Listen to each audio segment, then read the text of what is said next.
అధ్యక్షతన జరిగిన ఎన్నికల్లో కాంగ్రెస్ పార్టీ డిపాజిట్ గల్లంతైంది. అప్పుడు కాంగ్రెస్ పార్టీ చచ్చిన పామైందా? ఈ చచ్చిన పాము లాంటి చౌకబారు ముచ్చట్లు మాకు చెప్పకు, నీ రాహుల్ గాంధీకి చెప్పుకునేది ఉంటే. ఈ అతి తెలివితేటలు అవసరం లేదు మిస్టర్ రేవంత్ రెడ్డి గారు. నువ్వు మొన్న ముఖ్యమంత్రి అయిన తర్వాత నీ సొంత జిల్లాలో కూడా బీఆర్ఎస్ పార్టీ ఎమ్మెల్సీ గెలిచింది, గెలవలేదా మొన్న?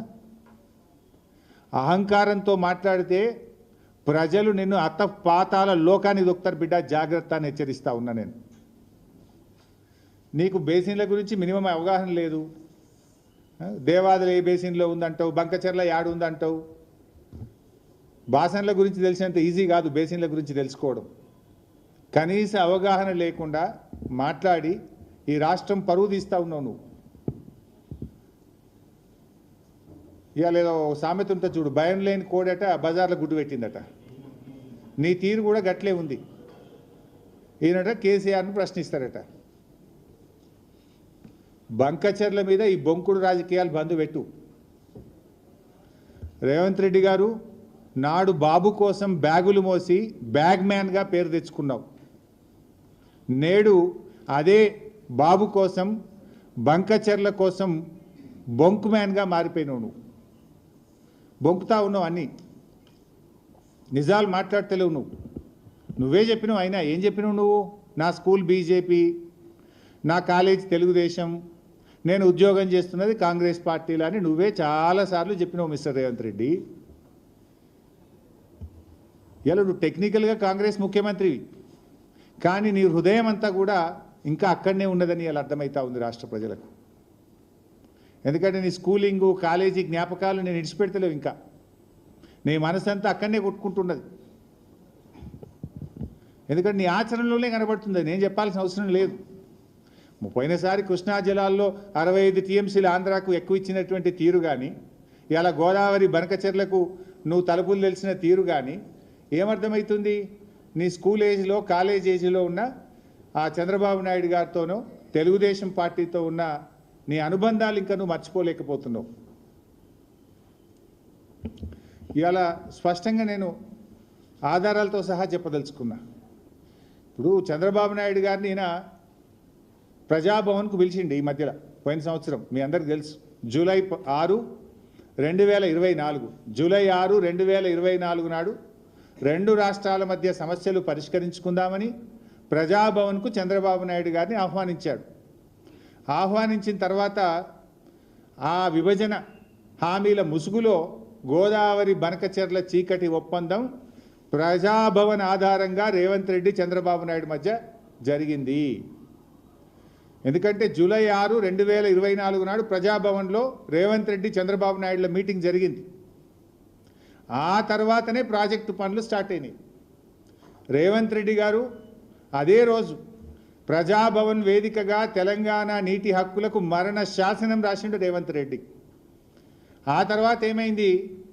జూలై 6, 2024 రేవంత్ చంద్రబాబు కలిసిండ్రు. సెప్టెంబర్ 13, 2024 ఉత్తమ్ కుమార్ రెడ్డి గారు సతీ సమేతంగా బెజవాడకు పోయి బజ్జీలు తినొచ్చిండు. అక్కడ సైలెంట్ అయిపోయింది. ఇక బెజవాడ బజ్జీలు తిని బెజవాడకు పోయి చంద్రబాబు నాయుడు సతీ సమేతంగా కలిసి గోదావరి బనకచెర్లకు ఉత్తమ్ కుమార్ రెడ్డి కూడా పచ్చ జెండా ఊపిండు. ఆనాడు రేవంత్ రెడ్డి ప్రజాభవన్ వేదికగా, బెజవాడ వేదికగా ఉత్తమ్ కుమార్ రెడ్డి ఈ ఇద్దరు కలిసి ఈ గోదావరి బనకచెర్లకు జెండా ఊపిండ్రు. జూలై 6, 2024 ఏమో రేవంత్ రెడ్డి, సెప్టెంబర్ 13, 2024 ఏమో ఉత్తమ్ కుమార్ రెడ్డి.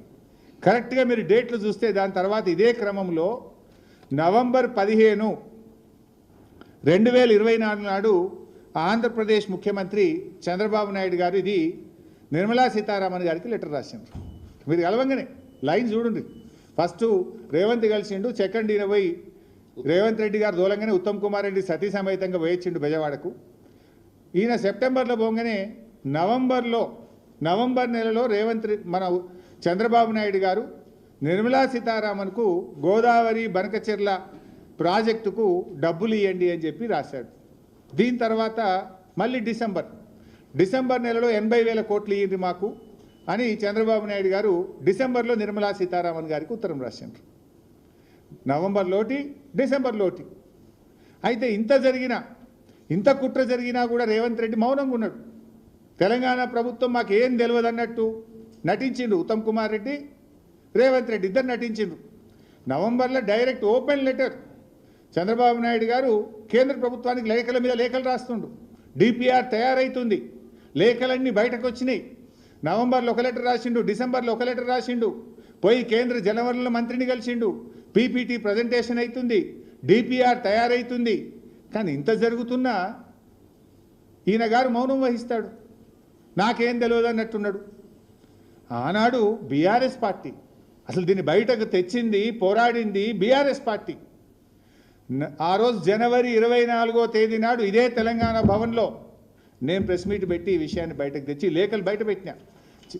చంద్రబాబు గారు లెటర్లు రాస్తుండ్రు, ఒక దిక్కు వాళ్ళకు పర్మిషన్లు వస్తున్నాయి, డబ్బులు వస్తున్నాయి, ఏం నిద్రపోతుండ్రా, గడ్డి బీక్తుండ్రా అని జనవరి 24, 2025 నాడు నేను ప్రెస్ మీట్ పెట్టి ఈ భవన్ నుంచి విషయాలు బయట పెట్టినా.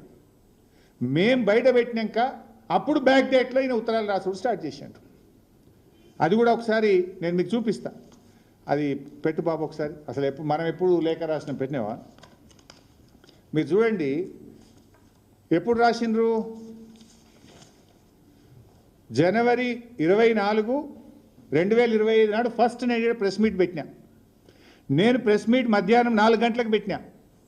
4 గంటలకు నేను ప్రెస్ మీట్ పెడితే రాత్రి 8 గంటలకు ఉత్తమ్ కుమార్ రెడ్డి దాని మీద ఉత్తరం రాసిండు, బ్యాక్ డేట్ వేసి రాసిండు. బ్యాక్ డేట్ వేసి ఉత్తరం ఎప్పుడు రిలీజ్ చేసిండు? 4 గంటలకు బీఆర్ఎస్ పార్టీ ప్రశ్నిస్తే రాత్రి 8 గంటలకు ఉత్తమ్ కుమార్ రెడ్డి ఢిల్లీకి ఉత్తరం రాసిండు, ఏలేలే బనకచెర్ల ఆపాలి అని. ఎప్పుడు బీఆర్ఎస్ ముళ్ళు గట్టబట్టి పొడిస్తే, బీఆర్ఎస్ ప్రశ్నిస్తే 4 గంటలకు నేను పెడితే 8 గంటలకు బ్యాక్ డేట్ వేసి ఉత్తరం రిలీజ్ చేసిండు. నువ్వు 3 రోజుల కింద ఉత్తరం రాస్తే 3 రోజుల కిందనే రిలీజ్ చేయాలి కదా. 4ంటికి నేను ప్రెస్ పెడితే రాత్రి 8ంటికి నువ్వు రిలీజ్ చేసిన వెంటనే దొరికిపోయినావు, అడ్డంగా దొరికిపోయినావు. ఇది మొదటిది. తర్వాత 27వ తారీఖు నాడు నేను కేంద్ర మంత్రి కిషన్ రెడ్డి గారికి ఉత్తరం రాసిన, మీకు బాధ్యత ఉంది అని. 5 మార్చి నాడు బనకచెర్ల మీద సిద్దిపేటలో ప్రెస్ మీట్ పెట్టినా, ఇది దుబ్బాకలో మా ప్రభాకర్ రెడ్డి గారి దగ్గర పెట్టినా. తర్వాత 25 మే తెలంగాణ భవన్లో మళ్ళీ ప్రెస్ మీట్ పెట్టినా. 6 జూన్ ప్రెస్ మీట్ మాట్లాడిన దుబ్బాకలో. తర్వాత 14/6/2025 నేను పీపీటీ పెట్టిన. ఇక్కడ మళ్ళీ ట్విస్ట్ ఉన్నది. ఇదే మెయిన్ హాల్లో మీరందరూ మీ సాక్షిగా 14 జూన్ 2025 నాడు నేను ఇక్కడ పీపీటీ పెట్టినా. 4 గంటలకు నేను పీపీటీ పెడితే కరెక్ట్గా 5:30కు మళ్ళీ బ్యాక్ డేట్ వేసి ఉత్తరం రిలీజ్ చేసిండు. మీరే సాక్ష్యం. మీ ప్రెస్ రిలీజెస్ చూడండి, కాంగ్రెస్ పార్టీ రిలీజ్ చేసిన ప్రెస్ రిలీజ్ చూడండి. 4 గంటలకు గోదావరి బంకచెర్ల మీద నేను పీపీటీ పెట్టి ఈ ప్రభుత్వం యొక్క ఫెయిల్యూర్ను, ఈ ప్రభుత్వం యొక్క తప్పిదాలను నేను ఎత్తి చూపితే 5:30కు నిన్న డేట్ వేసి ఉత్తరం రాసి 5:30కు ప్రెస్కు రిలీజ్ చేస్తాడు. ఇది అంటే మీ మీ మీ నిజాయితీ ఏందో, మీ సిన్సియారిటీ ఏందో ఇంత స్పష్టంగా దొరికిపోయింది. మీరు అసలు గోదావరి బంకచెర్ల మీద పోరాడింది బీఆర్ఎస్, మొద్దు నిద్రపోతున్నట్టు నటిస్తున్న కాంగ్రెస్ను ముళ్ళుగట్టెతో పొడిచి నిద్ర లేపింది బీఆర్ఎస్. ఇవాళ టీఓఆర్ ఆగిందంటే కూడా ఆ తాత్కాలికమే, బట్ అది జరిగిందంటే కూడా అది బీఆర్ఎస్ పోరాట ఫలితం. అయితే రేవంత్ రెడ్డి దొరికిపోయి ఏం చేస్తాడంటే ఏదో బురద జల్లాలనే ఒక పిచ్చి ప్రయత్నం, ఏదో బీఆర్ఎస్ఏ చేసింది, బీఆర్ఎస్ హయాంలో కేసీఆర్ గారే చేసిండ్రు అని ఒక చిల్లర ప్రయత్నం. నేను అడుగుతున్నా, ఆనాడు అపెక్స్ కౌన్సిల్ మీటింగ్లో ఎక్కడన్నా బనకచెర్ల అనే ప్రస్తావన ఉందా? అందులో బనకచెర్ల అనే ముచ్చట ఉన్నదా మిస్టర్ రేవంత్ రెడ్డి? ఇప్పుడు అది కూడా నేను చదివి మళ్ళీ వినిపిస్తా. రేవంత్ రెడ్డి గారు చెప్పింది ఇది అపెక్స్ కమిటీ మీటింగ్. నేను మీడియాకు కూడా ఫుల్ 12 పేజీల లెటర్ కూడా రిలీజ్ చేస్తా, మీరు కూడా చూడండి. అపెక్స్ కౌన్సిల్ మినిట్స్ ఎవరెవరు ఏం మాట్లాడినరు డీటెయిల్డ్గా ఉంది. I will give it to you. అలా ఎక్కడ బనకచెర్ల ముచ్చట కూడా లేదు. I will read out. Second paragraph చూడండి. For the existing, ongoing and proposed projects in both the states of Krishna River, more than 1000 TMC of water is required. On the other hand, more than 3000 TMC is going waste into sea every year in Godavari River. Hence, he emphasized that as water is available, it has to be decided how best it can be utilized properly. He stressed the need for developing understanding between the two states by sitting together and amicably settling the issue. సముద్రంలో 3000 టీఎంసీలు కలుస్తున్నాయి. 2 రాష్ట్రాలకు నీళ్ళకి ఇబ్బంది ఉన్నది. 2 రాష్ట్రాలు కూర్చొని ఇద్దరికీ ఆమోదయోగ్యంగా ఎలా వాడుకోవాలో మాట్లాడుకోవాల్సిన అవసరం ఉంది అన్నాడు. ఇలా బనకచెర్ల ముచ్చట ఉందా? ఆంధ్రప్రదేశ్కు రాసిచ్చిన ముచ్చట ఉందా? ఎక్కడైనా ఆంధ్రప్రదేశ్కి ఇచ్చినామని రాసినరా? నువ్వు తీసుకపో అని ముచ్చట ఉందా? ఇలా బనకచెర్ల ముచ్చట ఉందా? ఎందుకు చిల్లర మాట్లాడుతావు మిస్టర్ రేవంత్ రెడ్డి? నువ్వు 18 నెలలైంది ముఖ్యమంత్రి అయ్యి. 18 నెలలు అయ్యి ముఖ్యమంత్రి అయినాక కూడా నీ తీరు మారదా? కనీసం ముఖ్యమంత్రిగా బిహేవ్ చేయలేవా నువ్వు? ఇంకా నువ్వు ముఖ్యమంత్రి అనుకుంటున్నట్టు అనిపిస్తలేదు నాకు. అదే ప్రతిపక్షంలో ఉన్నప్పుడు బురజలుడు, చిల్లర రాజకీయాలు మాట్లాడు, పక్కోని మీద దొక్కుడు, తోసుడు, ఇదేనా ఇక నువ్వు? ఇందులో ఎక్కడన్నా బనకచెర్ల ముచ్చట ఉందా? ఆంధ్రప్రదేశ్కు తీసుకుపోయే ముచ్చట ఉందా? ఆంధ్రప్రదేశ్కి ఇచ్చిన ముచ్చట ఉందా? 2 రాష్ట్రాలకు ఇబ్బంది ఉంది. ఇద్దరికి ఆమోదయోగ్యమైన విధంగా కూర్చొని మాట్లాడుకోవాల్సిన అవసరం ఉంది అన్నాడు. ఆమోదయోగ్యంగా ఆంధ్రప్రదేశ్ ముందుకు రాలేదు. ఒక్క అడుగు మా హయాంలో ముందుకు పడలేదు. అది బాబు అయినా అది జగన్ అయినా ఇద్దరు కూడా 2 ప్రభుత్వాలతో మాట్లాడే ప్రయత్నం చేసినాం. నదీ మార్గంగా సాగర్ శ్రీశైలం ఆధారంగా నీళ్లు పైకి తేవాలి అనేది మా ప్రతిపాదన ఉండే. చంద్రబాబు ముందుకు రాలేదు, జగన్ ముందుకు రాలేదు, ఒక్క అడుగు ముందుకు పడలేదు. ఇప్పుడే ఎందుకు పడుతున్నది? ఇప్పుడు ఎందుకు పడుతుందంటే నువ్వు గురుదక్షిణ చెల్లింపులో భాగంగా బాబు గారిని ప్రగతి భవన్కు పిలిచి చీకటి ఒప్పందం చేసుకున్నావు. దాంట్లో భాగంగా ఉత్తమ్ కుమార్ రెడ్డిని సతీ సమేతంగా బెజవాడకు తోలినాం. అందుకే ఇప్పుడు కదులుతుంది. అప్పుడు ఎందుకు కదలలేదు అని నేను అడుగుతాను. అది చూడండి, సతీ సమేతంగా బెజవాడలో కలిసి వచ్చిండు. రేవంత్ రెడ్డి గారు దోలిచ్చిండి అని ఒప్పుకొని వచ్చిండి పోయి. ఇది ప్రగతి భవన్ మీటింగ్. దెన్ ఇదే ఎజెండాలో పారాగ్రాఫ్ 5 చదువుతలేడు రేవంత్ రెడ్డి. ఇదే మినిట్స్ ఆఫ్ ద మీటింగ్లో ఏదైతే అపెక్స్ కౌన్సిల్ మీటింగ్ 2026లో జరిగిందో అందులోనే ఎజెండా నెంబర్ 5లో కేసీఆర్ గారు మాట్లాడింది కూడా స్పష్టంగా ఉంది. అందులో కూడా raised objection over the expert committee constituted by Government of India to address the issues of diversion of water from Godavari to Krishna River between the 2 states without prior consultation of Telangana, and pointed out conflict of interest with respect to some members. He requested for reconstitution of the committee as already requested.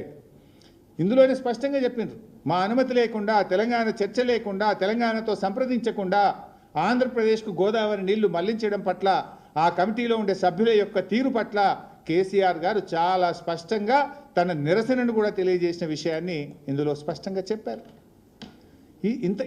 ఇంత క్లియర్గా ఉంటే పిల్లలకి 2016లో బంకచెర్ల రాసి ఇచ్చినట్టు నిన్నటి presentation పెట్టా.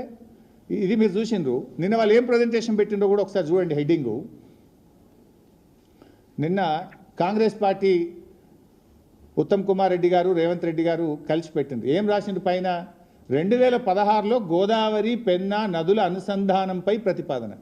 ఏమైనా ఉందా అందులో? అసలు పెన్నా గురించి ఉందా అందులో? ఇది హెడ్డింగ్ ఏం పెట్టిండ్రు? ఇంత పిచ్చి అబద్ధాలా? ఇంత చిల్లర రాజకీయాలా?